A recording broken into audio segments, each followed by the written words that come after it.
அண்டர்பதி குடியேற மண்டசுரல் உருமாற அண்டர் மனம் மகிழ்மீற அருளாலே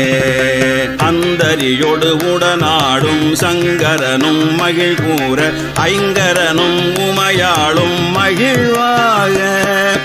மண்டலமும் முனிவோரும் எண் திசையில் உளபேரும் மஞ்சினனும் மயனாரும் எதிர்காண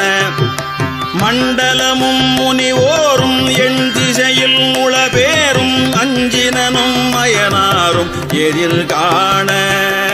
மங்கையுடன் அரிதானும் இன்பமுற மகிழ் கூற மைந்து மயில் உடனாடி வர வேணும் மங்கையுடன் அரிதானும் இன்பமுற மகிழ் கூற மைந்து மயில் உடனாடி வர வேணும் புண்டரிக விழியா